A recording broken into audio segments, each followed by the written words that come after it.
اللہ تعالیٰ بندوں کو آزماتا ہے، پرکھ کرتا ہے، امتحان لیتا ہے، طرح طرح کی نعمتوں سے اسے مالا مال کرتا ہے، کاروبار وسیع ہو جاتا ہے، اس کے لیے دولت کے انبار لگ جاتے ہیں، دنیاوی مال و اسباب اس کے لیے جمع ہو جاتا ہے، منصب ملتا ہے، عہدہ ملتا ہے، اقتدار ملتا ہے، شان و شوکت ملتی ہے، لوگوں کے دلوں میں اس کا گھر بنتا ہے، تو اس کے ذہن میں یہ بات آتی ہے کہ میرے رب نے مجھے جو عزت دی ہے میں اس کا استحقاق رکھتا تھا، اور میں اگر اس لائق نہ ہوتا تو مجھے کیوں نوازا جاتا، تو گویا میرا رب میرے اوپر راضی ہے۔ اور پھر جب محفل نعت میں مہمان خصوصی بھی بن گئے تو پھر تو ان کے نفس کو اور تسکین مل گئی۔ جب پیر صاحب نے بھی ان کو ہی اہمیت دی تو پھر انہیں لگا کہ واقعہ ہی ہمارا رب ہم پہ راضی ہی ہے، تبھی تو ہمیں مذہبی طبقوں کے اندر بھی اہمیت مل رہی ہے، حالانکہ وہ جانتے ہیں کہ ہم نے یہ دولت کیسے حاصل کی ہے،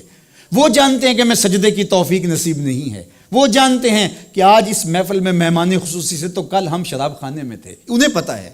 لیکن اس کی طرف توجہ نہیں جاتی، سوچتے نہیں ہیں، بلکہ وہ یہ سمجھتے ہیں کہ ہمیں یہ جو عزت مل رہی ہے یہ اللہ تعالیٰ کی طرف سے ہماری کسی قبولیت کی وجہ سے یہ عزت ہے، حالانکہ یہ ان کی آزمائش تھی، ان کا امتحان تھا۔ دوسری بات، وَأَمَّا إِذَا مَبْتَلَاهُ، اور جب اللہ اس کو آزماتا ہے، فَقَدَرَ عَلَيْهِ رِزْقَهُ، اور اس کے رزق کو تنگ کرتا ہے، اس کو آزمائش کی بھٹی میں ڈالتا ہے، فَيَقُولُ رَبِّي أَهَانَنِ،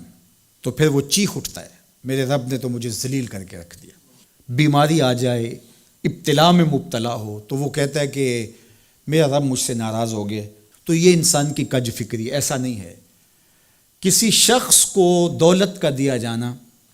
یہ اللہ کی رضا کی دلیل نہیں ہے،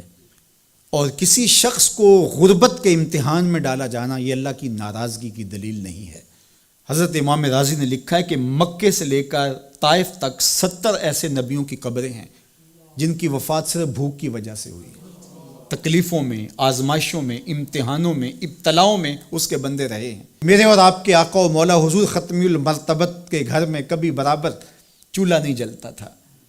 کبھی کھانے کے لیے کچھ میسر نہیں ہوتا تھا، پانی پی کے اور کھجور کھا کے گزارا ہوتا تھا، تو یہ تو کوئی دلیل نہیں ہے۔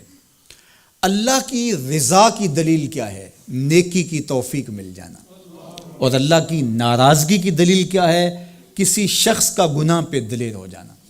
کوئی بندہ گناہ پہ دلیر ہے اور معصیت، نافرمانیاں، اللہ کے حکموں کو توڑنا اس کا مزاج ہے، تو سمجھو اللہ اس سے ناراض ہے۔ اور اگر کسی کو اللہ نے سجدے کی توفیق دی ہے،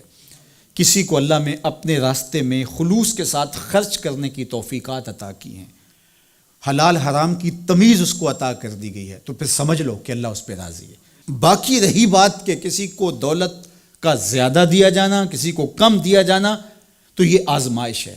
اب جو اہل ایمان ہیں، اللہ کے بندے ہیں، وہ کیا کرتے ہیں؟ جب دولت زیادہ ملتی ہے، اقتدار ملتا ہے، منصب ملتا ہے، تو بس اللہ کے شکر کے دائرے میں آ جاتے ہیں، اور جب مصیبت آتی ہے، تکلیف آتی ہے، اذیتوں میں مبتلا ہوتے ہیں، تو پھر وہ یہ نہیں کہتے کہ ہمارے رب نے ہمیں ذلیل کر دیا، بلکہ وہ اس پہ صبر کرتے ہیں اور اللہ کے حضور دعائیں کرتے ہیں، التجائیں کرتے ہیں کہ مالک تو نے جو جس آزمائش میں ڈالا ہمیں پورا اترنے کی توفیق نصیب فرما، ہماری سفید پوشی کا بھرم نہ ٹوٹے، اور ہمیں اس مشکل وقت سے بچانا کہ جب ہماری یہ غربت ہمیں کفر تک لے جائے۔ اور جب ان کو دولت مندی دی جاتی ہے تو وہ ڈرتے ہیں کہ اللہ ایسا نہ ہو کہ یہ دولت ہمیں فرعون بنا دے،